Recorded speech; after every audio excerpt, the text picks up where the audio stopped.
Hey everyone, before we start the show, I just want to get some plugs out of the way. If you enjoy this podcast and you're into wrestling, check out the Nerds and Marks podcast or Marty and Sarah Love Wrestling. If you're not getting your fill on movie and entertainment discussion, then check out the Entertainment Buffet podcast. If you want to dive into the world of video games, I highly recommend the Darkcast by my friends over at darkstation.com.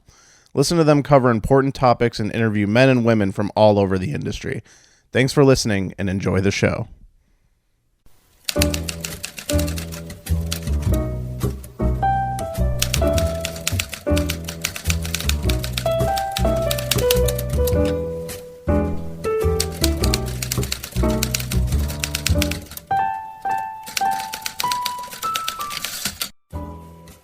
Hello everyone and welcome to Shelved episode 17.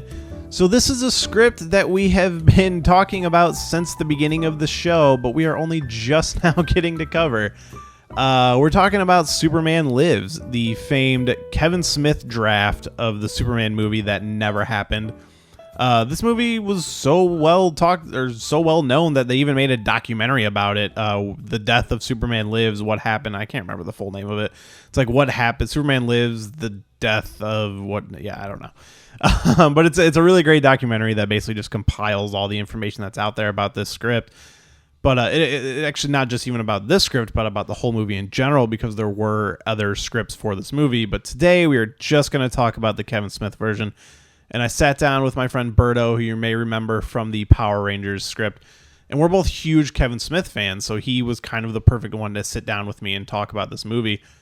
He was the first person I sent a script to when it came to this show, and it was this script. I'm like, yo, you are the one I need for this one, because you're my Kevin Smith buddy. You were the one that we talk about him all the time.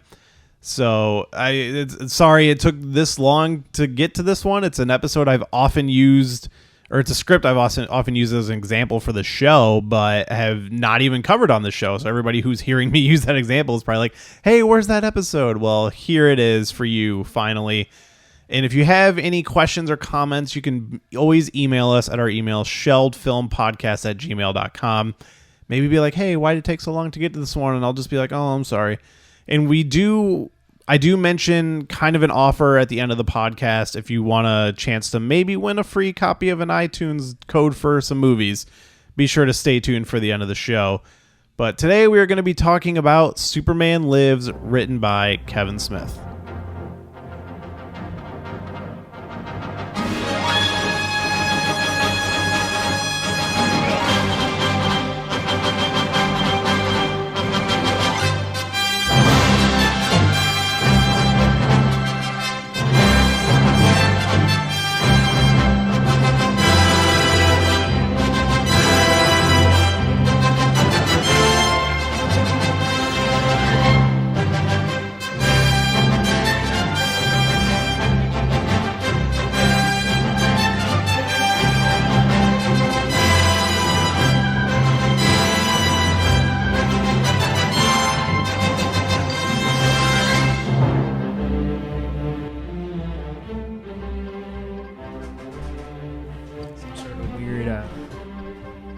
Piano trophy.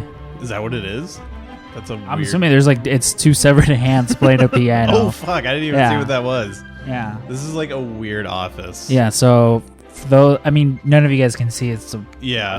I'm going to post a picture on our Instagram for this. But our boss's dad recently moved into the shop, into the empty office, and has just a whole collection of random tchotchkes. Within a day, he filled this office with more stuff than is like in the entire building. Yeah, there's weird trophies. I mean, there's pictures of his kids, which that's fine. A bunch of car pictures. Yeah, this guy loves cars. Like a Buddha style statue. Sopranos over there.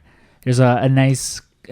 Someone had to have drawn that themselves of just every Italian character, every Italian gangster from any it's fucking TV Scarface show. and Tony Montana. Yeah, like in guy from Marlon Brando from Godfather.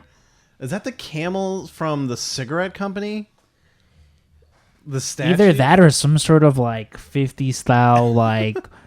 I mean, Rick was probably a young kid around then, so that was probably what was in then. Yeah.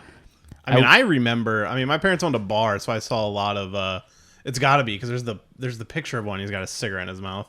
My parents owned a bar when I was young, so I was around a lot of that stuff. Just a lot of the advertisement stuff growing up.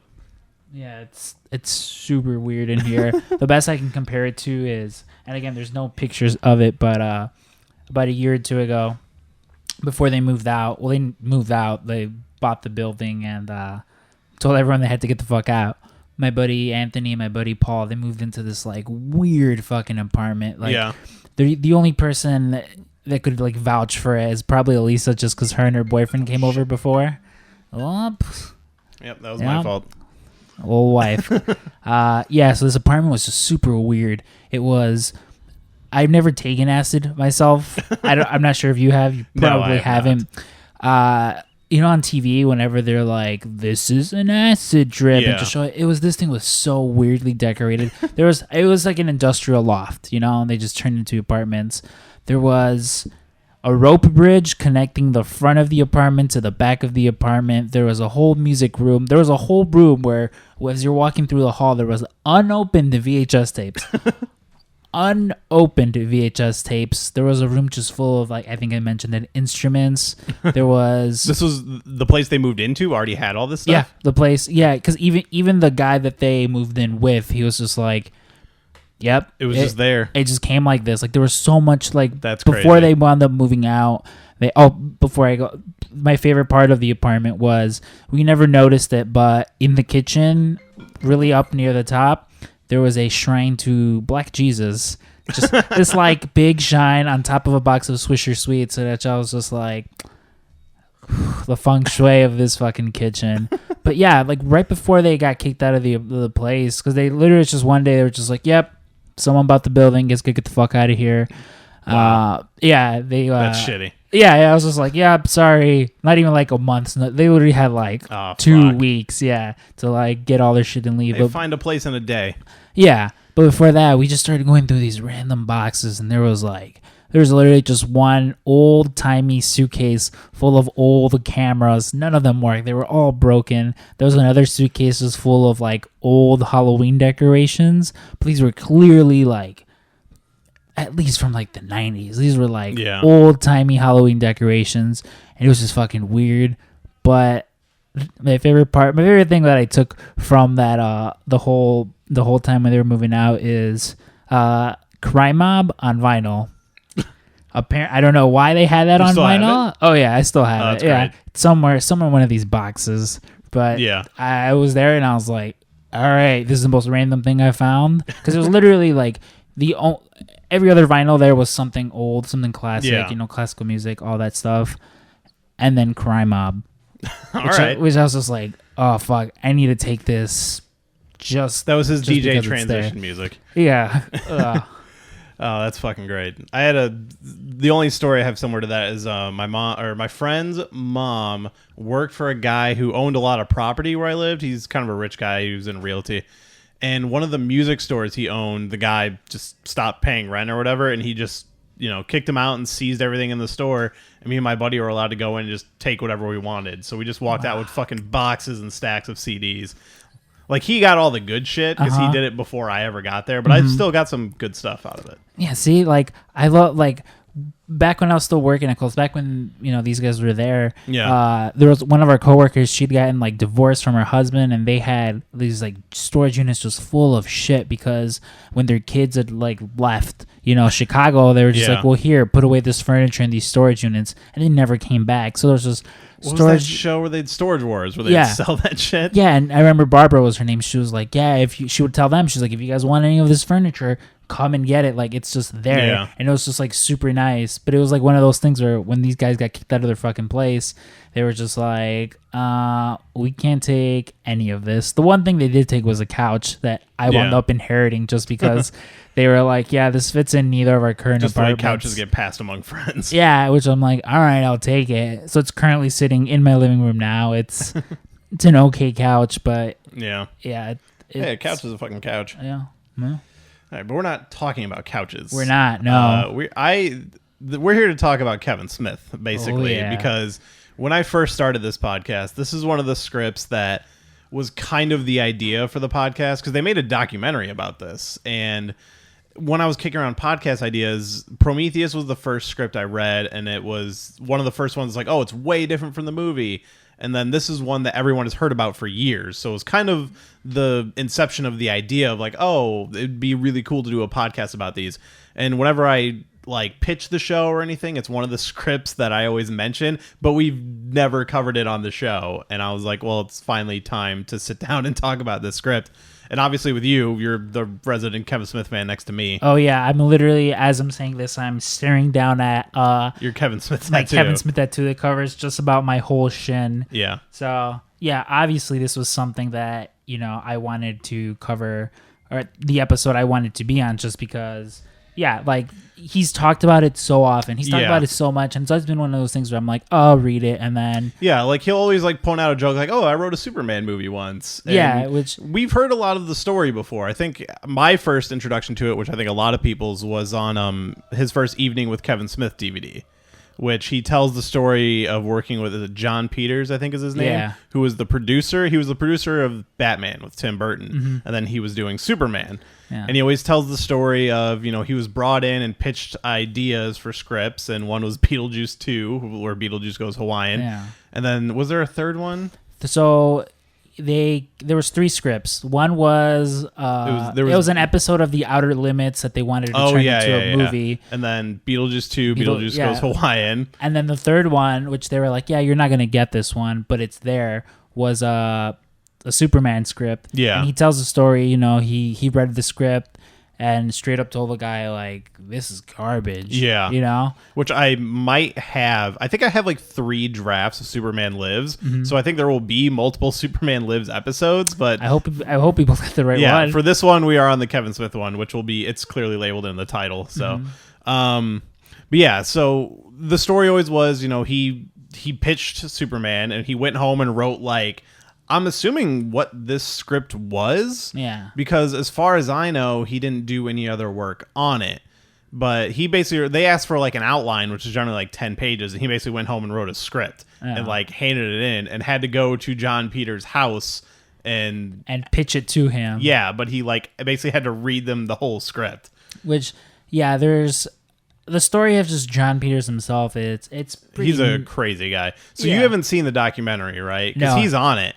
And he's very strange. Like, how Kevin Smith describes him is pretty much how he seems to be. Like, I think in the middle of the documentary, he takes a call about another movie and just kind of like, sorry, Hollywood business. Like, it's kind of interesting to see that guy in action. Yeah. But he denies a lot of the stuff Kevin says, but the way he talks about it, it's like, of course he would deny it. Yeah, because there's various parts in the script where it's a normal superhero movie, and then all of a sudden just things it's just like, oh, here's a polar bear. Yeah, so there were 3 things that, as he gave him the script, that he said Kevin had to do.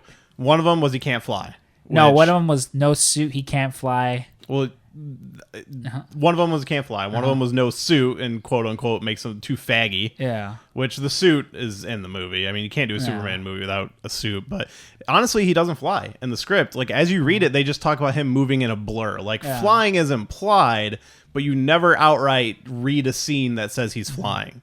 Yeah. So, no, there's nothing like they call it at one point like the up and away pose. Yeah. But yeah, they hint at it a lot. They talk around it, but there's no outright flying scene. And then the third thing was he has to fight a giant spider in the third act, which that eventually led to the story of Wild Wild West, which has shown up all over the place. Where there's a giant spider in the third act of that movie, and John Peters produced it. Yeah, even the way this third act and that third act play out, almost eerily similar. Yeah, like, you can definitely. John Peters can fuck off and say he did it, that wasn't true, all he wants, but again, the way both of those third acts play out, I don't remember if they addressed the spider thing. I think he denied saying that you can't have the suit and flying, but I think he was like, yeah, I wanted the spider thing. Yeah. And then he kept adding things throughout their discussions, like he wanted Braniac to have a little robot sidekick, which he does. Yeah, so that's where it gets to the part where if event he talks about he was with John Peters, and it was around the time Chasing Amy came out. Chasing Amy had come out, and he knew that no one at Warner Brothers had seen any of his movies. You know, it was one of those things where he was known more for, that's the guy he's the Clerks guy who references, this guy knows comic books because he references them in his movies. Yeah. So knowing he's about to take this big job, he gives John Peters a copy of Chasing Amy. He says, "What do you think?" He's like, "Oh, I really like the gay black character." Yeah, I'm trying to remember his name, like Dwight or something. Yeah, it's his real name. We'll call him Dwight. Yeah. He's like, "Yeah." He's like, "I really like him." He's like, "Oh yeah." He's like, "Yeah." He's like, "I want him in the movie." To which Kevin's like, "Oh, you want him? Like, yeah, he would love to be in the movie." Yeah. He's like, "No, we just want a little gay sidekick." Yeah. So Braniac, I don't know. I don't think it was ever in the comics. I don't believe so. This random sidekick named Elron who. Yeah. No. Which, I mean, to pause for a minute, what is your history with Superman? Because mine. Just real quick, I've read only a handful of Superman books. It's one of those characters I've never been a big fan of. I've tried reading a lot of the books, and out of the handful I've read, like, most of them are kind of boring, but there's one or two that I really like and would really recommend. But it's always the weird ones. Like, the one that is my favorite Superman book is Superman Red Sun, whereas instead of landing in Kansas, he lands in Russia and is raised as a communist, and it's really great. See, I've just never been a fan of his. I can't say I've ever read a Superman comic. I know I watched the TV show growing up, but even then it was one of those things where I was just like, have you seen any of the other movies? I mean, aside from Batman v Superman, Batman v Superman, Man of Steel, and then the one with Brandon Routh or Superman Returns. Yeah, all the other ones. You haven't seen any of the older ones? Could not care less. I saw BVS and Man of Steel. I saw Superman Returns, and I've seen most of the original, and I've seen the entirety of the second one. And I mean, they're just older movies, and I'm not a Superman fan. So for me, I know those movies are kind of held up there in high regard, but for me, they're just boring. I don't really get into them. Yeah, like when I hear people talk about them now, it's kind of it's where the millennial in me comes out, where I'm just like, yeah, I don't care what you guys say, like, it's just like, yeah, I don't care. I would much rather watch, like, I would watch Superman Returns over any of those older movies, honestly. Yeah. And even that one's not that great, but it has its moments. Yeah, Kevin Spacey. Yeah, Kevin Spacey was the best part of that movie. Yeah, like everyone kind of shits on like his over the top acting, but he's fucking great in that movie. He fucking stabs him with a kryptonite knife and breaks it off in him. That's like the most Lex Luthor moment ever. That's probably the most badass thing Kevin Spacey has done to recent memory. I'm sure there's some movie where he's done so much stuff. Yeah. I mean, I've never really been a fan of Superman, but it's one of those things where it's like, well, Kevin Smith, wrote it, so I'll go ahead and give it a shot. And so he's written a lot of comics. He's written Batman, Daredevil. He did a Spider-Man run, Green Arrow. He's never done Superman. And reading this script, I think he should do a Superman book because he clearly understands the character. Yeah, and he writes it really well. He talks. There's a lot of characters he talks about in high regard. Yeah. Batman, of course, being number one. Yeah. And Superman is someone that he always talks. I mean, he's one of the big DC characters, so he loves all comics in general. So that's clearly one that he has a lot of love for, and he likes those movies that we all think are bad. Yeah. Which again, I think it probably factors into one of those things where it seems like growing up he was more of a DC guy as opposed to as soon as he got older and Marvel books kind of became more his thing. But so it's understandable if you grew up on DC books. Which me, I grew up a Marvel fan because Spider-Man was always my favorite, but I did always like Batman, and Superman's one of those ones I've just always wanted to like. Like, somebody needs to pull me in on this, and I thought Man of Steel was going to be that thing, and it just totally did not work. I'm the same way because I was the same way with Captain America. To me, they're essentially the same character. Just little differences here and there, but it's Superman and Captain America. Yeah, pretty different. I mean, in the sense of like truth, justice, and the American way type thing. Just they're like too morals much. and values are similar. Yeah, in that sense. Not their powers. Not their powers. I wish Captain America could melt things with his eyes. Seriously. But, it was one of those things where, I remember when the first Captain America was coming out, I was like, I do not give a shit. Yeah, Hurry up. The movies sold me on Captain America as well. And I did go back and read Captain America books and really enjoyed them. See, even after the movie, I was still just kind of not sold. It wasn't until Avengers where I was just like, okay. Yeah. I dig them more. And I was hoping Man of Steel or even Batman v Superman would do that for me. And instead I was just like, well, maybe the third one, maybe Justice League will do something. And I'll say I liked Henry Cavill as Superman. It's just the writing and the direction of those movies is what pulled it down. But we're going to cover those a different day. We'll cover that. That's a whole other thing.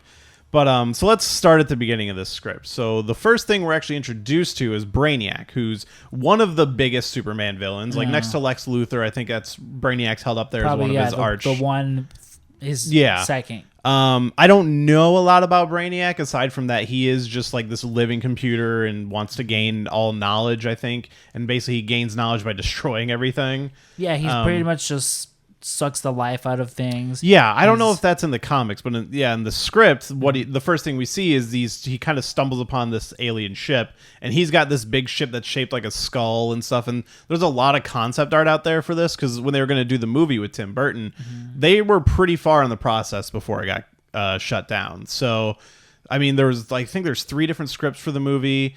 There's a ton of concept art. Obviously, everybody's seen the pictures and stuff of Nicolas Cage, who was cast as Superman. So you can see the ship and what it would have looked like, and it looks really cool. I don't know if you saw. I haven't. No, I've seen like the Tim Burton, them on set, him in costume and stuff. Which also, that's one thing we didn't address. The only reason this didn't get made was, one of the reasons.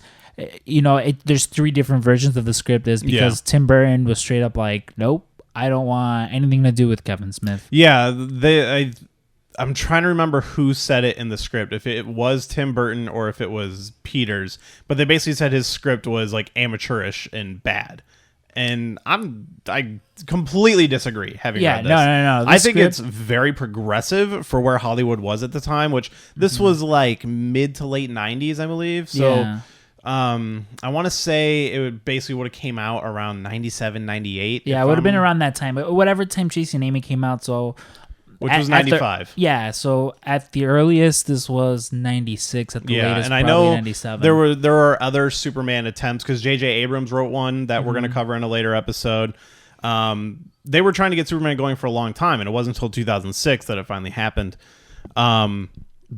But I just don't agree. I don't agree with them. No, because even the one thing I will say that Warner Brothers is good at is making those animated movies. And if they they just took this and made it into an updated I would love to see this bit. adapted as a comic or something. They could easily do something with this script. Yeah, because the one thing you can tell from this is Kevin Smith knows what he's talking about. This isn't just someone with vague knowledge of comic book movies. No, it's very deep cuts on a lot of and I'm sure that's what bounced off the producers and everybody like that, but he made a comment somewhere he was really close to being the guy for DC. The way, was it Paul or no? Kevin Feige? Yeah. He runs Marvel. Kevin Smith was almost that guy for DC years ago. And even that a lot of people in Hollywood would have just jumped on that if they said, "Hey, hey Jeremy, I'm going to give you billions of dollars to build this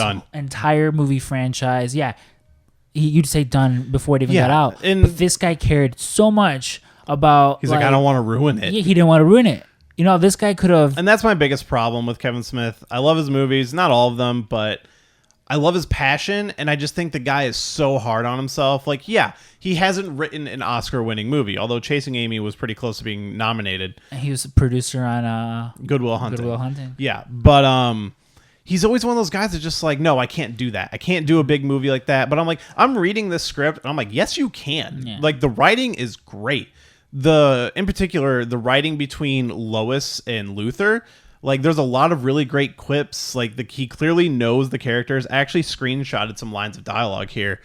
And I'm trying to find exactly the one I wanted. I was supposed to crop these before because I have screenshots of whole pages.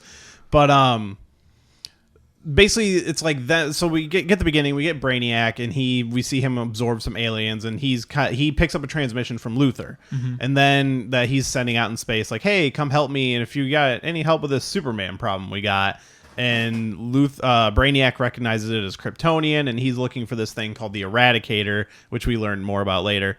And then we get to Lois and Lex in a TV interview, basically. And everybody's kind of talking about Lex Luthor as he's always been against Superman, like out in the public, because he's dangerous. We don't know what's going on with him. And Lois obviously is she his loves defender. the dude. And so I got this line of dialogue here from her where she's like, in Salem, it was a witch hunt. In Hollywood, it was the Red Scare. Leave it to your fertile imagination to come up with Cape Gate. And just like, there's a lot of really good stuff like that. Yeah. And, I mean, there's a lot of lines where if you're a Kevin Smith fan, if you're a fan of his podcasts, his movies, whatever it may be, you read lines and it's just like, yeah, this is definitely him. This is his voice coming through, especially with Lois. Like she was...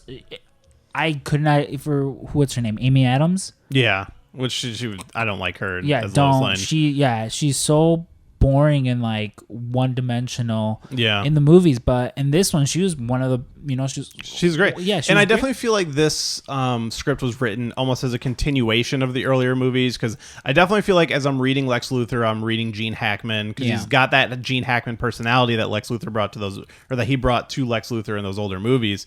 Because Lex Luthor in the comics and everything is a much stoic, serious guy. And this one, he's a little jokey, kind of playing a little loose and stuff. And that's more like the Gene Hackman version. Does he put Jolly Ranchers in any senators' mouths? No. That was only in the really bad one. That's so weird.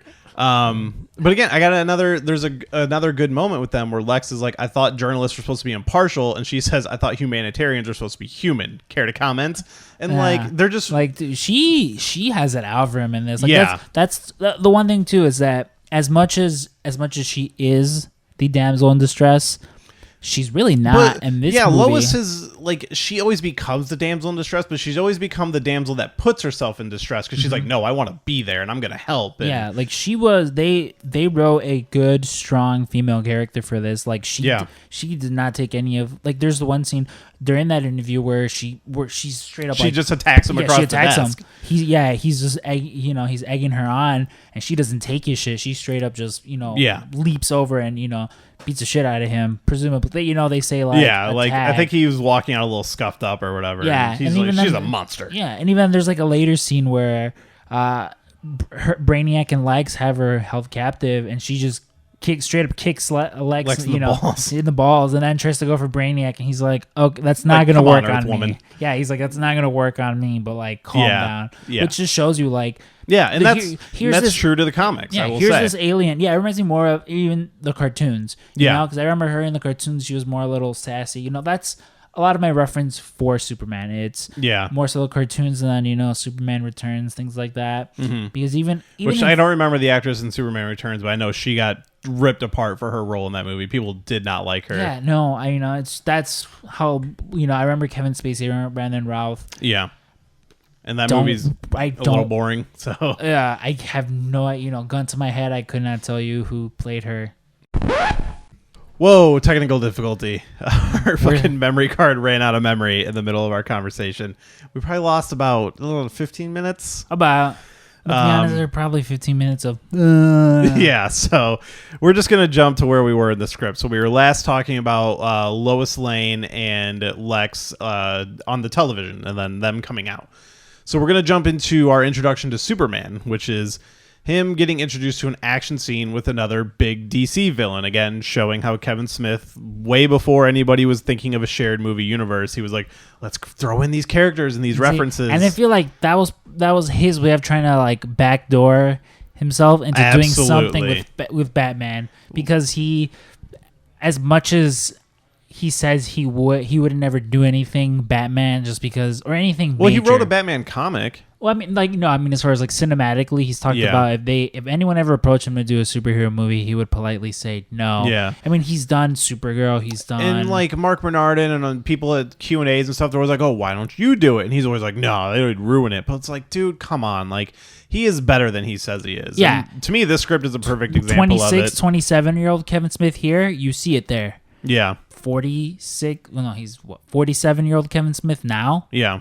could totally do a good job. Yeah, you no, know? he needs to have the faith in himself, and Yeah. it's honestly one of the things that bugs me about him. I get so tired of hearing him talk shit about himself. It's like, I know you make some bad movies sometimes, but man, you've made some good stuff, and you are better than that. Yeah. Plus, like, you know, and that's the thing too with audiences, they have to realize too, if Kevin Smith does a Batman movie, this is a superhero movie, it's not going to be, you know, 37 dicks. No. You know, he's not, Jay and Silent Bob aren't going to show up, you know, in the middle of something. Actually, you know what? We'll get there. Yeah, But, we'll get there. So he brings in Deadshot. So it's another big DC character that we've never seen in a movie before at this time. I don't know if even any of the cartoons he had kind of been in. But yeah, so we get a villain that we've never seen before, and actually a pretty good action scene, like a good opening introduction for Superman. Because we got Deadshot and these goons trying to kidnap the mayor or the mayor's kid, one of these. And it's all turned out to be a plan for Lex Luthor. And Superman, you know, swoops in, or he doesn't swoop because no flying. No, there's no flying. But he comes in like a blur and takes out the guards. He lands in the middle of the van and rips out the engine, which is, I really like when they show the feats of strength of Superman. And it's one of those things where, you know, you got to wonder at the time, would the CG have worked? And I think that this is one of the things we talked about off the recording. Yeah. But it was in between that time where Matrix hadn't come out.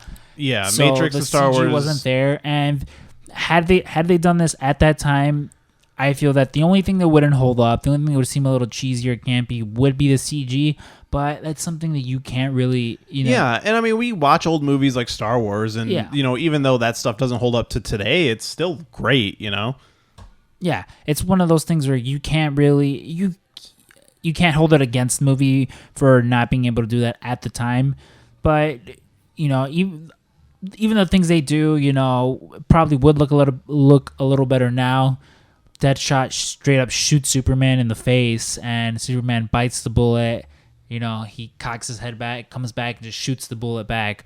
And that's one of those things where that'd be a much cooler visual in 2017 as opposed to 1997. Yeah. But I definitely think in 1997 you could cheese it enough to, like, Of you don't course, need to yeah. show the bullet, but like, oh, Deadshot's, he spits it at Deadshot's wrist gun, and it like, you know, blows up on his wrist. You could just like have him do the spitting motion, have the thing blow up. And from that wrist gun, that's where Superman he like uses the X-ray to see like Lex Luthor branded machinery inside of it, which is like, all because right. it's Lex trying to push this bill that doesn't really come up. It doesn't really come up only again. mention. It's just one of those things where, like, oh, Lex Luthor, everybody knows that Lex Luthor's against Superman. He's like, no, I'm not against Superman, but we should really pass this bill that outlaws vigilantes, especially caped vigilantes. Yeah. So it's like, with his logic being, well, this Deadshot guy tried to fucking kill you, so you know, we should just to be on the safe side. Yeah, and it's one of those moments where Superman goes to confront him and like stops his elevator as he's going up with his companion, which I thought was pretty cool. Like that was one of the little bit more edgier things that Superman's done, where basically Superman confronts him and Lex Luthor kind of and like threatens him. Yeah, threatens him, and Lex that's Luthor, really all he can do. Yeah, Lex Luthor's like, you're not gonna do shit. Yeah, like fuck off, you're not gonna do anything. It's one thing that always comes up with these superheroes is like, oh, from a legal standpoint, like where does any of this hold water? You know? Yeah, I mean, Superman could have melted the guy down. Yeah, and that would have been that. But they definitely do. That's one of the stronger qualities about the Lex Luthor character is that he's just a smarmy motherfucker who's like, well, from a legal standpoint, you can't do much. This might be my favorite Lex Luthor version in any cinematic style Superman thing, because the Gene Hackman ones, it was always about like real estate. It was always weird real estate schemes. And in Superman Returns, again, it was kind of a real estate scheme. My only problem with this Lex Luthor was put cups of piss on any senator's desks. God. You know? Oh, no. We're not going there. He didn't blow up any handicapped people. Oh, Jesus Christ. I mean, it's fine, but he didn't act like Max Landis at any point. I mean, he is a little silly. He's a little goofy. But again, I feel like that's playing on the Hackman version of because Kevin Spacey, to me, he was the perfect version, like the look, the way he talked, the way he acted of Lex Luthor in a movie. And I feel like this specific version of Lex Luthor, if they were to do it now, could probably be played by like, and I know people were saying it a lot, but Bryan Cranston. Oh, he would be great. I think he's like a little too old, but because he should be near the age of Superman. But he would be great. So it's one of those things. I mean, Bryan Cranston, he's one of those people who is very good at juggling the seriousness with the silly. Yeah, with the silly in there and not overdoing, too much of one or the other. Because that's how, I mean, Lex Luthor, there are parts in here where it comes off a little silly, where he, where he just says things where it's like, you're smarter than, at least with me, where I'm like, well, I think the character himself would be a little bit smarter. Yeah. He wouldn't really say that, but I definitely understand why. Yeah, and it's what I feel like, this plays to those older movies, because this is kind of how Gene Hackman portrayed it. And again, it's like, I don't know if this was, he meant to write it as like a pseudo sequel or... So I like to think it was just... I mean... It was a sequel rebooting everything. Yeah. Just because of that, because no one ever... And I think he was just writing it that way because... Oh, actually, I didn't tell you about this. I sent him a tweet the other day, and because when I was reading this, I was like... And I can't remember, I think I just said, when you were writing Superman, were you writing Lex Luthor as Gene Hackman? And he just liked it. He didn't respond. So I don't know. I never got an answer. But he did like it, so he noticed it. So I'll take that as like, I think he was. And I think it's just as... At this time, that's the only version of Superman we've seen in the movies. And so I think you're going to write something that's based on what was successful before. Yeah, I mean, it's one of those things, too, where, I mean, they've done that with movies in the past, and sometimes you can veer off and it works, sometimes you can't. For example, the only portrayal of the Joker we had was Nicholson, That was held up in high regard, and then...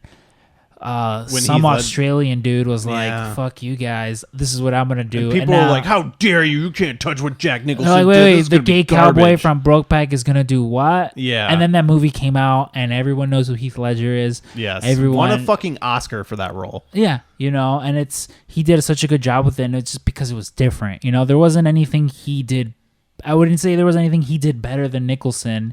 It was just... I mean, I would, but that's my opinion on that movie. It's just one of those things where... Different times, different versions, different interpretations. They're both good. They're both good portrayals. They're both good actors. Yeah. Nicholson's was good because at the time, that's what was good. Yeah, and it is. I'm not a huge fan of that older Batman movie just because to me it's not true to Batman. I had much... To me, my trilogy is Nolan's trilogy. Yeah, which that's more for our age, Like, I definitely was a kid when Forever and Batman and Robin came out, which I will defend Batman Forever in a weird way, but... See, with those movies, I don't know, it's just one of those things where I'm like, I try to rewatch them, especially when, like, Kevin Smith and Mark Bernardin did those commentary tracks. Those are fun. But it's just one of those things where I'm like, I do not give a fuck. I mean, I grew up watching them. Definitely didn't love the Tim Burton movies, but I enjoy Batman Forever. It's a bad movie, but it's like a bad movie I kind of enjoy. I definitely have a sense of nostalgia for those movies. Like if ever I go to Six Flags, they have like the one it's my Batman favorite ride. Yeah, where you're going through like the actual sewers of God. And that Batmobile is still fucking great. It's that early 90s Warner Brothers that I have this absolutely. Same thing with Marvel. If you go to Universal Studios, they have like the whole section of Marvel. It's straight up just 90s Marvel. It's awesome. Everything looks just like it does in the like 90s cartoons. They have, I pray to God, knock on wood, that they leave that untouched. I completely understand why they will at some point remove it, but it's that early sense of nostalgia. And where was I going with this? Yeah, I mean, so you're used to that, but when they go a little different, they can either be good or... Yeah, and this is definitely some old with the new, because for the first time, I mean, I guess technically Superman 4 did this, but let's not talk about that movie. We have like a major villain for Superman to fight. which is Braniac. And this is at our next scene is Braniac meeting Lex for the first time and them teaming up. And basically their plot is Lex has like a satellite in space, and Braniac, he's looking for this thing called the Eradicator, which he says is basically like, because he needs to absorb energy to power himself and to keep his form. And basically the Eradicator is unlimited energy and will allow him. It's just, for all intents and purposes, an old Kryptonian battery that can shapeshift. Yeah, and since he knows there's a Kryptonian on Earth, he knows that Jor-El would have sent it to Earth with this Kryptonian. And their plan is they use the satellite or Braniac like fuses his technology with the satellite and so creates like a barrier over Earth. Yeah, because that's Lex's plan. Lex's plan is to block out the sun, so very Montgomery Burns style. Yes, he plans to do it that way, but he tells him, he's like, we don't have the technology yet. Yeah, it's he's like, be it's at least up there, 22 years. Yeah, and Braniac's just like, you're so primitive. Yeah, like I got the rest. They're essentially both trying to double cross each other. Yeah, he's Braniac's like, I'll take care of Superman if you help me get the Eradicator. So it's, they're gonna help each other out. And so this is kind of what leads us into our big moment of the script, which is Doomsday. Yeah. So we get a moment with Lois and Clark on Mount Rushmore, and they're kind of having their little lovey-dovey moment. It's kind of like that "I love you" and like moment. Yeah, where I think he heavily implies it, or might have even straight up asked her to like marry him. Yeah, and she's a little skeptical. Yeah, which understandably, she's like... There's a lot of like, how can Superman relate to humans in this script? Which comes up, it's honestly a cool theme of the script, and it comes up later in a moment that I actually really liked where... Because, so I can just skip ahead to this moment, because we all know it's Doomsday, they fight, Superman supposedly dies. Later, Superman reveals that like he can relate to humans now because he's had a taste of morality. And I was like, that's a really fucking cool angle to take with that. Yeah, because that's also the one thing too with the Superman hero that I've never been big on. He's indestructible. Yeah, it's just his powers are boring. Yeah. I will say I've read Justice League a lot. Like I read a lot of the new 52 Justice League, and Superman was handled great. Like Superman and Wonder Woman characters and Cyborg, 3 characters I could not give a shit about. I loved all those books, and they were all handled really well. And Kevin Smith handles Superman in a way that I really enjoy, and he writes him in a way I really enjoy. I'm like, if this ever gets out to him, dude, write a fucking Superman comic. You are the guy I feel like who can make me like Superman. Yeah, and definitely, yeah. Even with me, where when he started to realize, I almost died. I understand, and even then, it's one of those things where he convinces the Eradicator. He humanizes a machine. This sentient machine that, for the most part, even when we're introduced to it, it's... he straight up says if a machine gets feelings, it's no longer a machine. Yeah. And that's why he considers Braniac not really a machine or whatever. But again, that's skipping way ahead. So let's get into this Doomsday situation. So basically, they've weakened the sun, so his power is fading. And Braniac sends Doomsday down to Earth. And so him and Superman get into a fight, but his powers are waning. And an interesting moment is as they're fighting, I don't want to say narrated, but it's voiced over by Lex, who's talking on a radio with a specific frequency that, of course, only someone with super hearing can hear.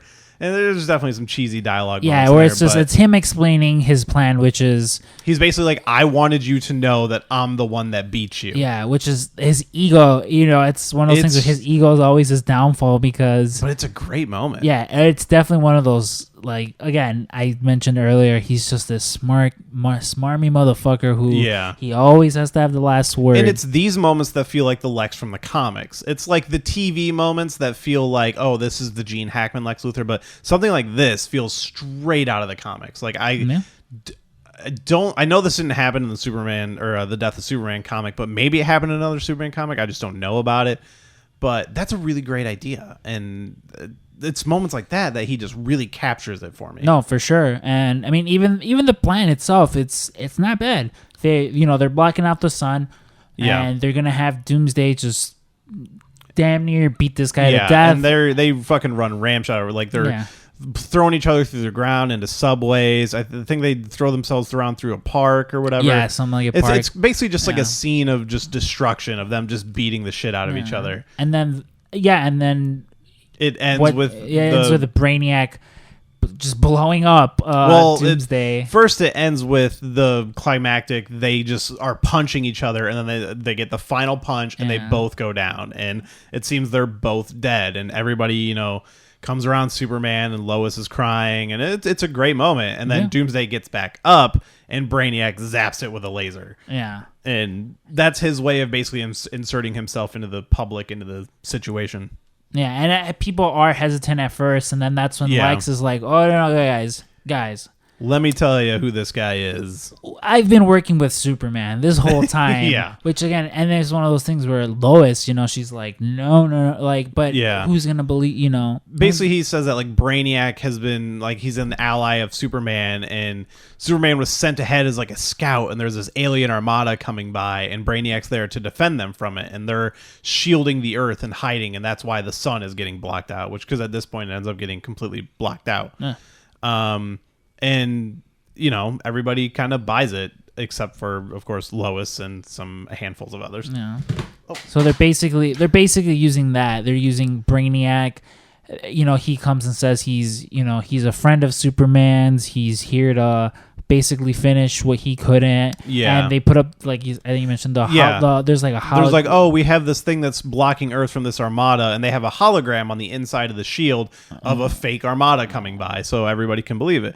Which, sure, it's a solid. Yeah, that's solid fine. Plot. These people think here are these alien ships coming. Yeah. And Brainiac's like, you just give me a few days.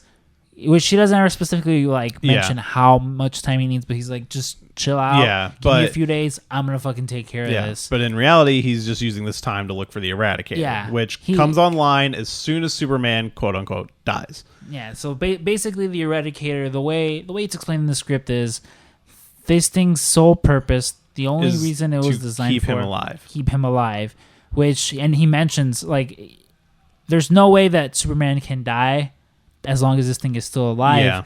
To which, and it's one of those moments where Superman's like, wait, so essentially you're telling me that I'm immortal. Yeah. Which I think it's one of those moments at first too where he kind of realizes like, I'm not one of these people. As much as he thinks he is, as much as he wants to be, he's not. He straight up says like, I'm an alien. Yeah, and there's a lot of that good argument in the script about, his place on Earth. But before we get to that, we need to talk about the funeral. So we get the funeral scene, which is, everybody's sad. They're wearing their S armbands and, they're carrying candles. And Superman is buried in a coffin. And Brainiac has rigged the coffin. So if anybody moves or anything, that he'll be alerted to it. So because he's assuming the Eradicator will come find him. Mm-hmm. But in the meantime, the Eradicator sees that Brainiac is here and he's trying to figure out a plan. He sort of teleports him. They describe it as Star Trek teleports him out of there. It's literally Star Trek teleportation. I'm glad you said it because I was about to. But at the funeral, we have this giant view screen that's showing everything goes on, and a bat symbol appears on it, and Batman is hacked into the fucking thing, and he gives his condolences to Superman. And I know what you guys are thinking. If Batman exists in this universe, why doesn't he help out? Why doesn't he interfere at any point?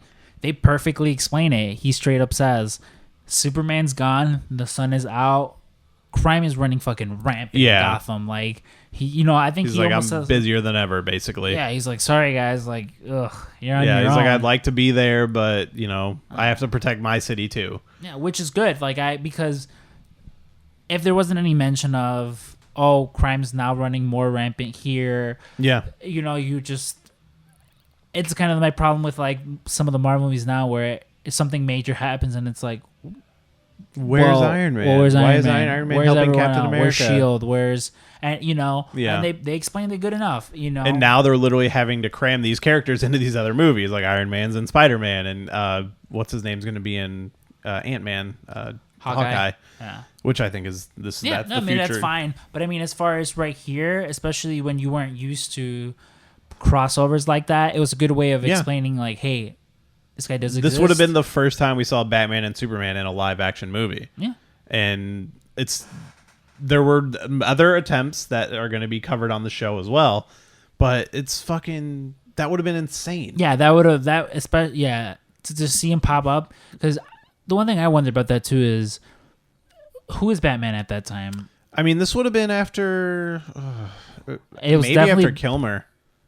Val Kilmer, because I want to say Batman Forever was 95 and Batman and Robin was 97, so it could have been after Clooney. Well, I mean, so it would have either been Kilmer, Clooney, or they would have just recast. Yeah. I mean, I'm trying to think the Batman Superman script that we're going to be covering in the future, I think was 2002, and it was going to be Christian Bale, and that Christian Bale's the thing that carried over into Batman Begins. So this might have been after Clooney, it might have been before Clooney, but around that time at least. But they definitely wouldn't have brought him back. Yeah. But yeah, I think you said it perfectly earlier when you're like, this really felt like he was trying to backdoor his way into a Batman movie. Yeah, which, I mean, hey, if... That's fine. Yeah, it's fine. Like, if he's, you know... I am very curious to read the other scripts to see if that scene carries over. I assume it will not, but I think that's a really great idea. Yeah, which, and also considering he might have not even been trying that, you know, if he knew Tim Burton was the one directing it, it's very much an easy way to yeah. I want to say he found out about together. Tim Burton afterwards, but Really? maybe the timeline of this is kind of hard to nail down because I feel like his version of the story versus like the documentary that came out, there's like some differences that make it kind of like I don't know what took place when type situation. So yeah, so we get the Eradicator. He teleports him into the Fortress of Solitude. And he explains to him, you know, hey, I'm here to keep you alive, and we need to get the fuck out of here. Like, we need to leave Earth behind, and that'll be that. Yeah, I mean, he explains to Superman, the sun's gone. You know, you there's no way you're gonna be powered by the sun. They blocked off the sun. We need to get you to another planet, another solar system, somewhere where the sun is, you know, gonna be there to power you. Yeah. And Superman, being Superman, is just reluctant. He's telling him, you know, no, like we have to at any cost. We have to at any cost get, you know, save everyone. Yeah, because and the Eradicator just doesn't understand because you know he's a machine. He's all about self-preservation. I will say we forgot to mention that Superman kind of gets all this information in an expositional dream sequence where he dreams about his dad. So his dad is kind of the one explaining the Eradicator to him. His dad also explains Brainiac. In this version of the story, Braniac, he was made as a tool. He was part of, or no, I think he said they found him, like he came from deep space, I think is the word. So he came to Krypton as something, and they're like, oh, well, we can use this thing, this machine, this AI. And then Jor-El found out that he was powering himself by sapping the core of Krypton, and that's ended up destroying Krypton. Yeah, because there's a scene where they're both, he's like, or Brainiac's, what is he? He's accusing him of like treason. He's accusing Jor-El of treason. Yeah, and Jor-El's like, dude, we have proof that he's like, sapping the energy. He's like, I don't give a shit if you send me to jail, but we need to get off this planet right now. We need to get off of this planet now. Like kind of like in Man of Steel when he's debating about the planet. And they're like, it's fine, and there's literally pillars of fire in the background. Yeah, it's one of those things where it's like, no. The planet like, is look not... out your fucking window. Yeah, like even if someone's like, I hated that movie. Hey Dave, what the fuck is going on? You know, just any random character. But yeah, you know, they explain that basically Brainiac fucks over Jor-El. Yeah. And, you know, Jor-El. And then, you know, the story as we know it. You know, a story from there. So Brainiac, his ship is kind of on Earth at this point. He's like tapped into the towers, and again he's sapping the power from the Earth's core, just kind of trying to keep it a secret, but we find out later that Lex knows all about it. And basically he tells the people of Earth about the Eradicator. He's like, look, this is a weapon that was sent here, we need to find it. In reality he just wants it because he wants to be that big bad guy. He's definitely playing it off because they mentioned that like the U.S. Army, they've known of the fortress, where the Fortress of Solitude is. Yes, they have knowledge of it, but out of respect. Yeah, they're like, Superman protects us. Why are we going to go fuck up his crib? Yeah. But they're going to bring Brainiac here because, like, oh, maybe, you know, he knows something about it. And this was another thing we get from the John Peters conversation where he mentioned that there was a scene where Brainiac goes to the Fortress of Solitude, and John Peters like, why don't we have him fight a couple polar bears? And he was like, why? Because his logic was, every 10 pages, there needs to be some big action sequence. And there's also multiple quotes of, do you know about polar bears? Like, oh, well, they're the most deadliest like species in the world, which is the same thing he said about spiders. Like, oh, they're the most deadliest species. Like, which to be fair, you've read about polar bears, they're fucking monsters. I fucking love polar bears, though. See, but that's why it's one of those things where like Coca-Cola made you think polar bears are these nice, cute animals. Oh, they are cute, though. Yeah, they're cute when they're not trying to eat the young of every other polar bear around, you know? All right, I guess you got that. But, yeah, so this is one of those weird John Peters things. Still my favorite animal, though. Yeah, where, you know, it was a pretty cool scene. It's basically these, like, polar... I wonder how PETA would have felt about this one. Yeah, it's basically these, like... These two polar bears attack him, and he breaks the neck of one, and the other one runs away. The other one's like, nope. It just runs off. In the late to mid 90s, I can see how somebody would think that's okay, but you put that out now, and I think that's going to turn off a lot of people. Oh, yeah, no, it wouldn't. I mean, it was definitely a cool way of displaying like this guy. You know, he's powerful. You know, as much as he's an alien, like this guy straight up just without struggling grabs this bear by the neck and just snaps it. Yeah, like he's definitely not Superman strong, but they imply that Braniac is, you know, really powerful. Yeah. So he does find evidence that the Eradicator was there, so he knows it's on Earth. And while this is going on, Lois and Jimmy break into Lex Luthor's office and knock him out with like a dart on the butt type situation. Yeah, it was one of those weird like, oh, we need to take a picture together for the newspaper, and she and she like pats him on the back or something with like a needle and knocks him out. And then Jimmy hacks into his computer, and they find the proof of Braniac and you know everything Lex. That's going on, all the shady shit, all the evil stuff that's going on. They find proof of that, and I think they only have like 10 minutes or whatever to do something all this. like that. And Lex wakes up, and again, I do believe I screenshot this because it's another good dialogue moment with them. Like, I really think he excelled when it came to specifically the moments with Lex and Lois. Yeah. I guess I don't have it. I thought I took that one. Well, I mean, I think I know it's the scene you're talking about where she wakes up, where he wakes up. I have a different one where they first meet, and he says, well, Metropolis's own voice of dissent. And she says, if I'm the mouthpiece, wouldn't that make you the other cavity? Yeah. Like, it's just like with Lois and Lex, it's just fucking quipping back and forth. Oh, the yeah. whole I mean, time. even with, like, I know the scene you're talking about. If you pull it up, feel free. But it's essentially, he wakes up, he's like, what happened? And she's like, dude, you're so overstressed from work. Yeah, like, I don't know. You just, like, passed out while we were trying to do this. And then he notices his computer is on. Yeah, and it's one of those things where he kind of looks around the room, makes eye contact with them. Jimmy's dog shit at hiding it. Yeah. But Lois does a good enough job, but then it gets to the point where they realize, you know, the jig is up, and they just go running for it. Yeah, and they steal like a hover bike that's parked on his balcony. Yeah. And they get, you know, another little action scene because, like you said, every 10 pages, something's got to be happening. Yeah, and it's one of those things where, like, you know, he's like, kill them on sight, like, don't let them leave, because at that point, he knows that if they can get this information out, he's fucked. Yeah. So while this is going on, Superman and the Eradicator, so Superman gets his new suit, which is like a black suit, which, interesting enough, did you see the Justice League pictures that leaked out of him in a black suit? I have. Yeah. So it seems like some of this stuff is kind of coming back. Yeah.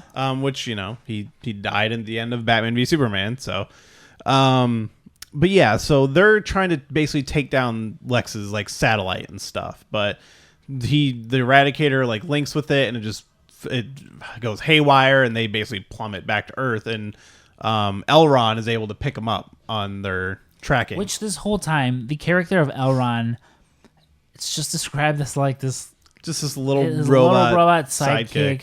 Yeah, which is pretty much just meant to be like just the guy who reads the instrument panels and stuff like that. Yeah, it's pretty. For the most part, it's just like exposition. Yeah. You know, he doesn't need to be like, it gives Brainiac someone to bounce off of. Yeah. which he's not like a character that you're annoyed by, but it's definitely a question of, does he really need to be there aside from just give Braniac someone to talk to? Yeah, I mean, they definitely could have had Braniac. I mean, not even necessarily. If it was just him and Lex going back and forth, I think it would have been fine. Yeah, but his inclusion in this, again, was literally just because John Peters saw Jason Amy and was Yeah. like, I really like that character. Can you put him in this? Yeah, which, again, like I said, I wouldn't have been annoyed by him, but it's definitely one of those things where it's like, yeah, I don't know if he needed that. No, but definitely not, but, it's besides the point. yeah. So Superman and the Eradicator, they end up falling back to Earth, and the Eradicator finally reveals, like, oh, you can, like, climb inside me as, like, a suit and kind of duplicate your powers. Oh, yeah, he's like, oh, why didn't you fucking tell me this before? There's a building. They landed burning. like a city, and there's a building on fire, and Superman, he doesn't have any powers, but he's like, and he just runs in anyway. Yeah, which, again, I mean, it just shows you the person he is. Yeah. He's literally, he runs in, he saves his kids, and I think one of the adults she's like, what about us? And he's like, I'm coming back. I'm coming back, I promise. Yeah, and then that's when fucking the Eradicators. He's like, oh, by the way, you just jump inside me, dude. No biggie. And he's basically got like a mech suit around him. Yeah, which I did Google image just to see what it looked something? like. Yeah, so it's basically just the Superman suit with no S in the middle and this like weird. Oh, is that the like reflective shiny stuff? Okay, yeah. I've seen that costume in the documentary. Yeah, it's just that, it's just, it looks like this. It was their way of getting around not having the actual suit because again, John Peters didn't want a suit. Yeah, and which this, is dumb. He looked more. I would probably say more like a Power Ranger, like a stormtrooper or something. Yeah, like a Yeah, Power Ranger is definitely Power Ranger is probably the best way to describe it because it's just regular suit, but then like shiny. But it's like chrome and helmet. shiny, and I think they had it like lights in it or some kind of reflective stuff to make it look like it had lights in it. Yeah, and this basically duplicates all of his powers. He's able to do everything he was before, and he saves the people in the burning building. And then it's like, hey, let's go get Braniac. Yeah, and the one thing too, he's like, this suit is gonna help you because he's still damaged. Yeah, he's still weaker. Yeah, he tells him, hey, this part of the suit's gonna help with your knees. This is gonna help with your back. This is gonna, reduce the inflammation here. It's just helping him, and he lets it be known like this isn't a cure all. Like this is just temporary. Like unless we can get the sun back, like you're still gonna need.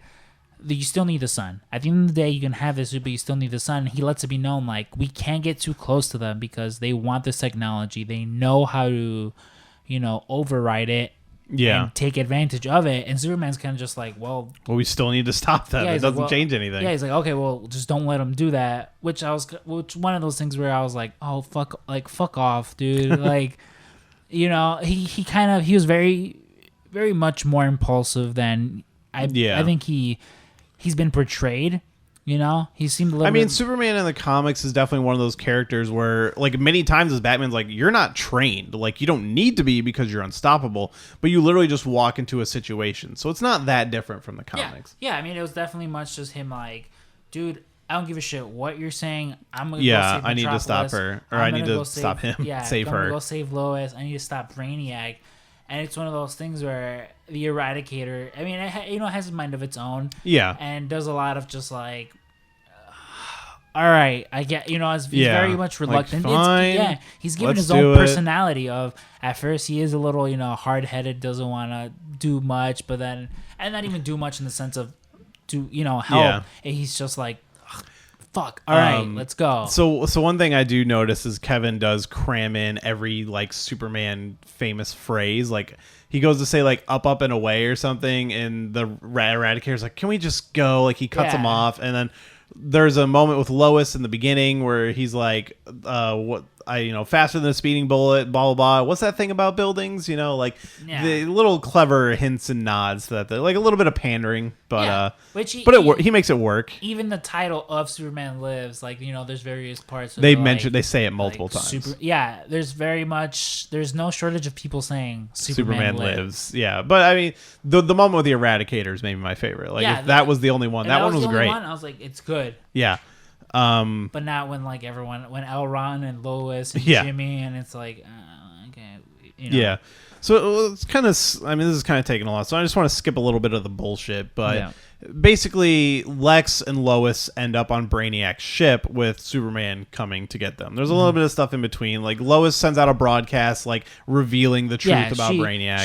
She tells everyone what's going on, and that's when everyone starts to revolt. Yeah. Because at this point, everyone's in love with Braniac. They're like, he's protecting us. Maniac for Braniac. Yeah, Maniac for Braniac t-shirts. Maniac for Braniac flags and t-shirts. Which they show Elron is wearing one of those t-shirts. And Lex, too. Yeah. Yeah.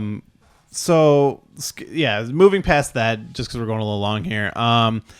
So she ends up on the ship, and Brainiac's like, I've been trying to do all this stuff to lure them out, and all I had to do was get this fucking girl. Yeah, he's like, oh my That's God. His real weakness. Yeah, and and Lex Luthor, one of those moments where he's like, what? No, yeah, he's like, Superman's dead. Like, no, dude, Superman lives. Yeah, he's like, no, what are you guys talking about? And it's one of those, like, shut up. Like, he's like, Lex is the guy who has no idea what's going on. And they showed on Lois's face, too. Yeah, she's like, what are you talking about? And it's not till, very good moment, because the whole time Elron's like, there's this thing coming at us, it's this far away. It's this far away. He's like, it's and he here, basically it's is now. like above their ship and rockets down all the way through the ship, like putting a hole through it. Yeah, and then that's the point where Lois is just like, you fucked up. Her panties are so wet. Yeah, like she said, essentially she's like, do you have any last words, dude? Because you're a fuck. And then they just cut it off there. Yeah. And he comes in, saves the day. Yeah, I mean, he comes in and he's, he still has no powers, and Braniac basically puts him in a situation like, hey, I'm going to kill Lois unless you give me the thing. So the Eradicator, he steps out of it, and then classic James Bond villain moment of, oh, here's my whole plan. Here's why you couldn't stop the satellite. And then the Eradicator's like, oh, okay. And then they leave and blow up the satellite. Yeah. And the Eradicator sacrifices himself to take out the satellite. Which I will say my favorite moment from that is Superman's like, no, come on, we have to go, and he's like, dude, just fucking chill. Yeah, he's like playing possum. He's like, I'm not even from here. He's like, and I understand. know what playing possum means. Yeah, which was, it was a fun little thing. Yeah, but yeah, the Eradicator sacrificed himself, and it's a good moment where Superman is like falling and the shield is breaking, and as he's plummeting to Earth, a beam of sunlight hits him, and then he just like freezes. He immediately gains his powers back. Yeah. And they talk about him taking like a big deep breath, like he's just been so exhausted this whole time. And they very much, the one thing I really liked about that is they humanize the Eradicator, because this whole time up until now he's kind of been what's in Rogue One, TS, the robot, TK something, the robot, TKSO.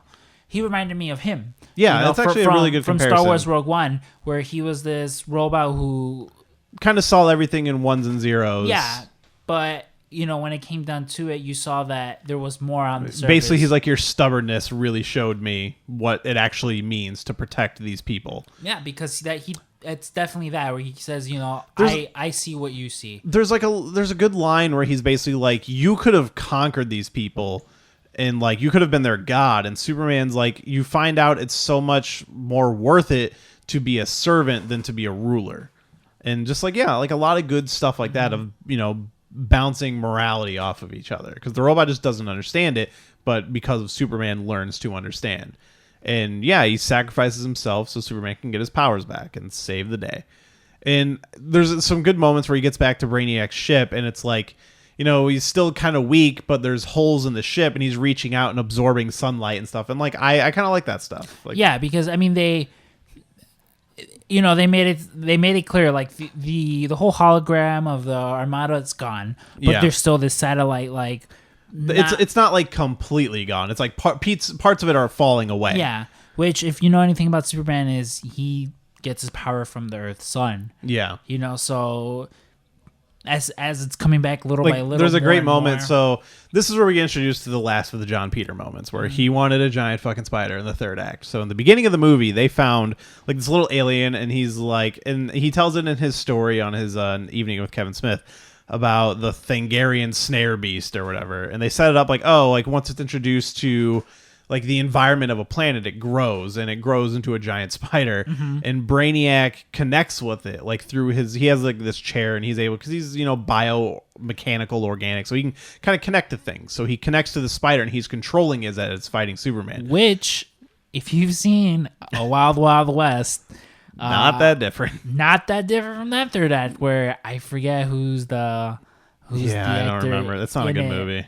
Yeah, but it's essentially, the bad guy in that gets in his special chair and goes inside he doesn't. In that movie, he doesn't have legs. He lost them in the war, and he's got like a wheelchair thing. But he is just controlling it like steampunk fucking spider. It's like the whole steampunk thing, but he gets in it, and it almost played out, just like this. There's a great moment where it's like holding down Superman, and he's like reaching for something, but what he's reaching for is like a beam of sunlight, and then he gets it, and then it gives him his power and just fucking punches the spider right in the face. And that's just like a great moment. Like, I love the twist on like, oh, like somebody's reaching for a gun. It's like, no, he's just reaching for sunlight, and he just absorbs it, But yeah, so it's he gets his fucking giant spider in his third act, like he always fucking wanted. Yeah, it's just that whole time Kenneth Brana's. I had a feeling it was. I could not just get that image out of. It was just similar imagery, which I mean, again, they might have just used that for Wild Wild West. They might have just been like, hey, we have this spider scene from this stupid movie. Can we put it in this one? And they were like, yeah, sure. Oh, I mean, they're both Warner Brothers properties, so it's not. I don't even want to talk about Wild Wild West. It's not beyond the realm of believability that would have happened. But yeah, he fights his giant spider because he puts him in this sort of sarlacc pit. Of his, And he's defending Lois, and he just manages to just fucking destroy this thing. Yeah. And since Braniac is linked to it, it's like the Matrix. If you die in the Matrix, you die in real. Which was a good part where. Braniac says, he's like, you don't kill. He's like, no, it's in your code. Like, you can't kill me. Which, how would Braniac know that? That wasn't even spoken in the movie at any point, I don't think. No, but I mean, I get maybe it's one of those. Maybe he picked it up from Lex. Yeah, he picked it up from in his computer and all that. Yeah, because I mean, that's the one thing too where Lex does a lot, where he's like, you're not gonna fucking kill me, dude. Yeah. Like, fuck off. Oh, I guess Lex does say it in the beginning. Yeah. But I mean, even that, I like the way they went about it. Where Superman's he's like, you're not a person, you're a machine. Because I've never seen anything more machine-like and evil as you. And then he just fucking punches a hole through his chest. Punches a hole through his chest, and he kind of just like withers away to machine parts. Yeah.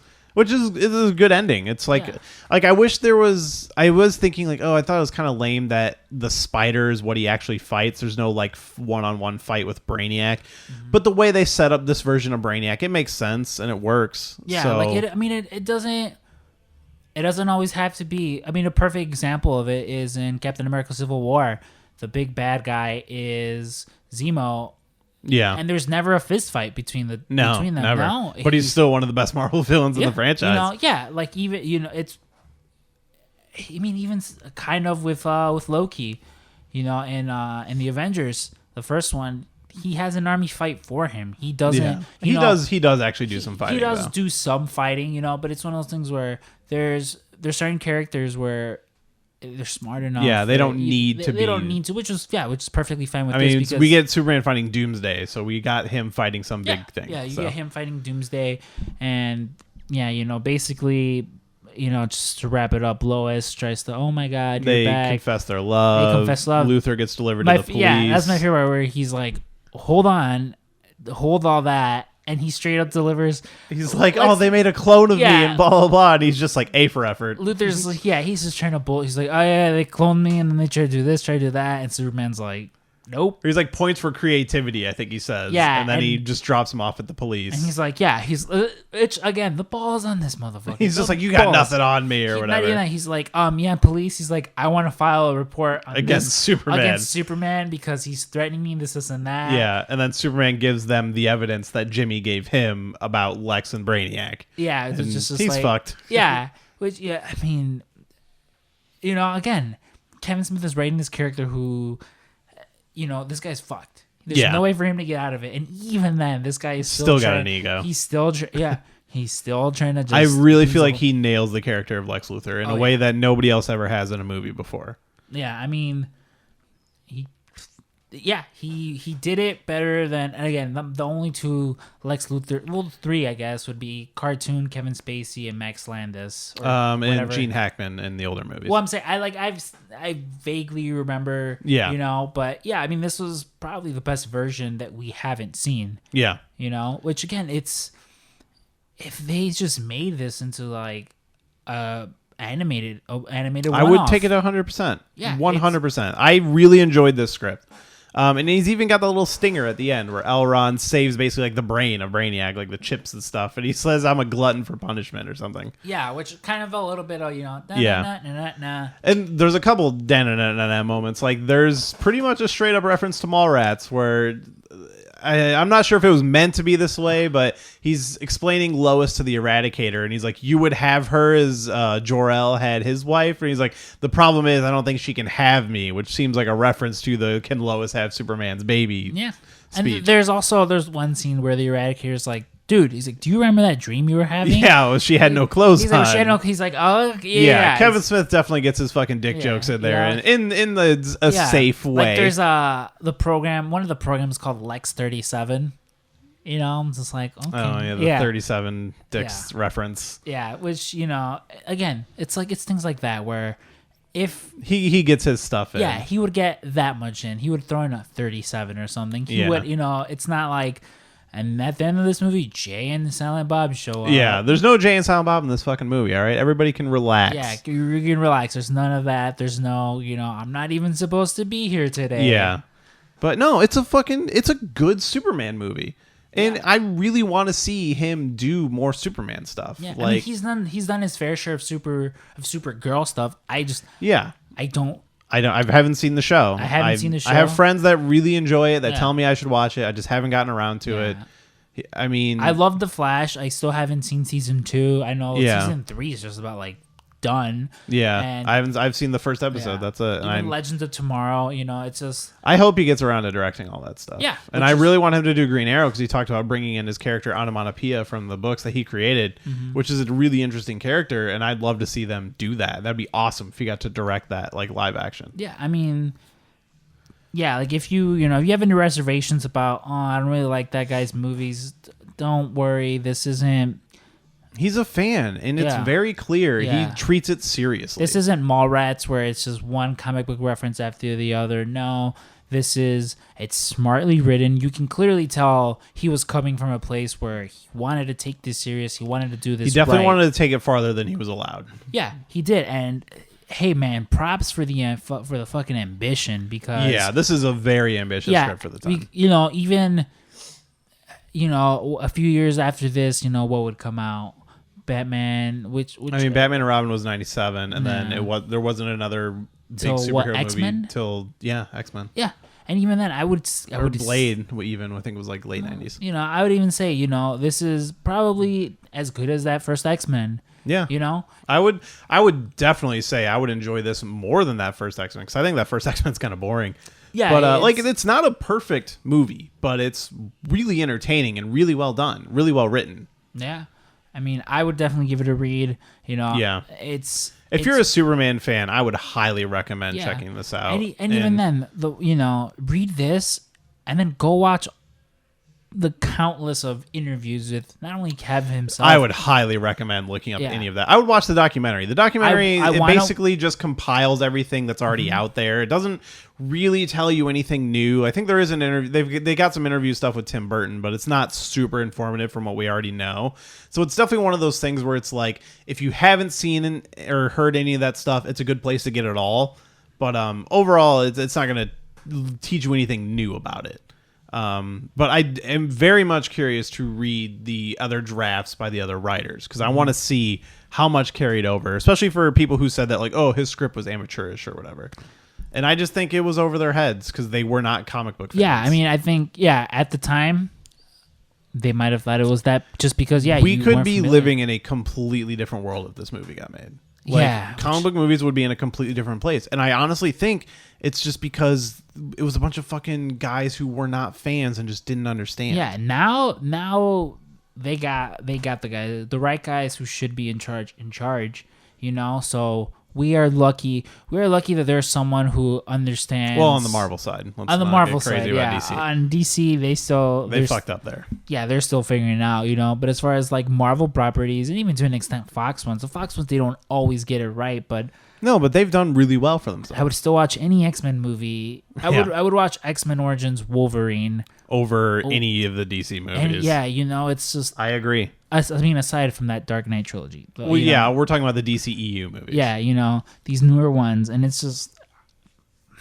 There's no real sense of direction. Yeah. They need a Kevin Feige. Kevin Feige is in charge of Marvel. Which it sounds like I think Jeff Johns got kind of moved into that position, but they're already so far in. It's like, when are we going to see the benefits of that? And it's just one of those things where it's too late. You're trying to catch up.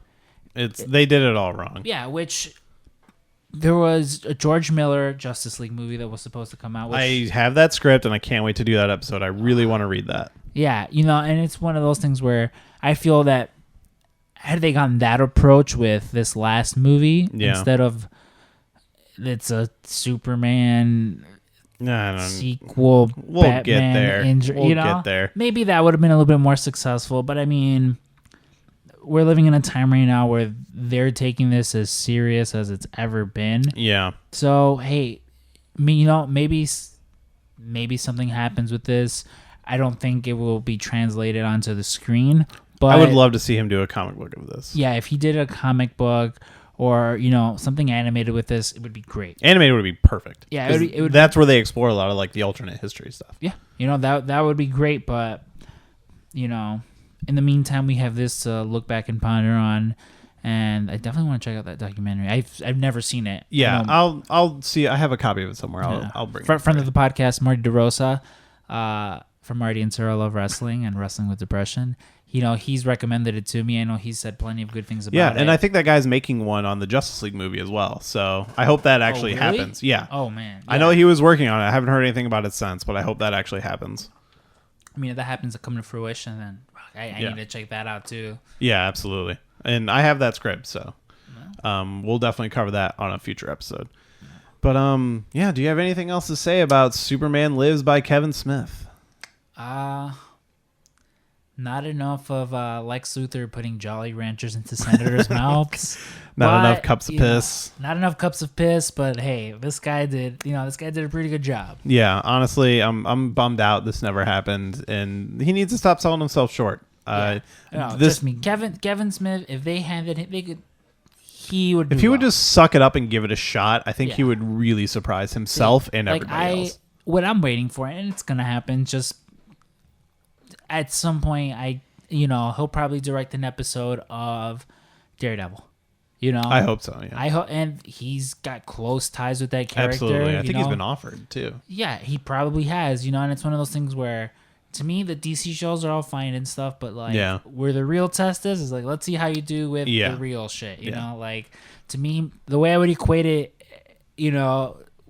I'm sure there's some wrestling fans listening to this is these DC movies are independent promotions, you can do a good job on in a Ring of Honor match, in a New Japan match, but the real test is how do you do it on the big stage, the WWE. And to me, Marvel is the WWE. There's this whole Marvel DC war.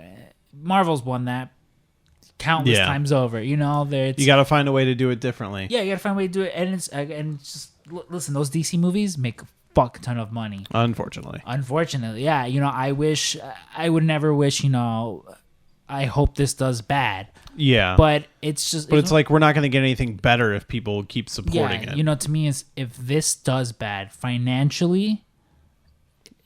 I mean, some people might be They might rethink things. I don't think necessarily... I've heard the argument where, they'll be less inclined to spend money on a superhero movie. That's not true. It's... Because Marvel will still be cranking them out, and they'll see, hey, there's a market for this. We just have to take a step back and try it again. Yeah, because even with DC, there's so many characters. And the thing that this script did that Man of Steel didn't is there's some fucking humor here. There's some brightness. There's some fucking tone and not just dark and depressing the whole time. Yeah, listen, Batman fucking saw his parents get killed. This guy's fucked up in the head, dresses up as a bat, fights a mentally challenged man who dresses as a clown. This guy's fucked up in the head. Yeah. So that's acceptable for it to be dark. Yeah, Superman needs a little. He's the polar opposite to Batman. Yeah. He's out there in the public. Yeah. People love him. It's a bright, colorful world that he lives in. Yeah, this ninja with, this ninja who misses his parents, that's fine. He can be dark. Yeah. But this, boy from Kansas who just wants to help everyone, don't force that. Just let it be. Yeah. Yeah. So, all right. Yeah. I think that about covers it. Yeah, that about covers it. Yeah, I don't got anything else. So, if you're listening, you enjoy the show, you can find us on Twitter at Shelved Podcast, and on Instagram now we're on the same. And we'll post a picture of the room that we're sitting in, and actually have a picture of Berto's Kevin Smith tattoo. So. Yeah, I'll give you a better one. That one was, it looked alright, but yeah, if you want to give me a better one, that's fine. Yeah, this room is pretty fucking trippy, but yeah, I mean, as far as me, if you want to follow me on Instagram, it's at @CM_Scrump. That's SCRUMP. And hey, be a good guy. Go give Jeremy 5 stars on iTunes. Yes. Give it, if you enjoy the show and you want more people to hear it, that's the way to do it. Give us iTunes reviews. It messes with the algorithms, puts our show in front of people so they can actually find the show and join in on listening. Yeah, come on. Don't be a dick. Yeah. And I forgot to mention this on the last podcast. I am thinking of a way to give this out, but I have digital iTunes codes for Fast 5 and Fast and Furious 6 because I bought the big fucking collection of them, and I already own those two on Blu-ray, so I redeemed all the codes for the other ones, but I have codes for Fast 5 and 6.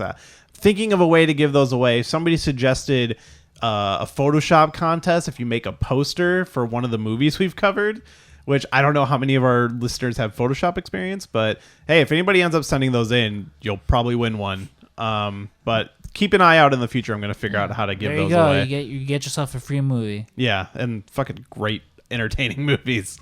For me. And apparently the rest of the world, because fucking Fate of the Furious broke so many records. I'm waiting to see it this weekend. So... All right, but man, thanks for sitting with me, talking the script I've been waiting forever to talk to you about. Oh yeah, no, this is one of those scripts I've been putting off forever, just because you were literally the first person I gave this script to for the show, and we're only just now getting to it on episode almost 20. Yeah, I mean, hey, it's better we get this out of the way now than when we're working 100 hours a week. Yeah, and we barely have time to eat, shit, and sleep. Yeah, seriously. All right, but thanks for sitting with me, man. No problem. And everybody else. Thanks for listening. Sorry, were you going to say something? I stepped all over your outro. Nah, man. You're the host. All right. Go ahead. Well, until next time, thanks for listening.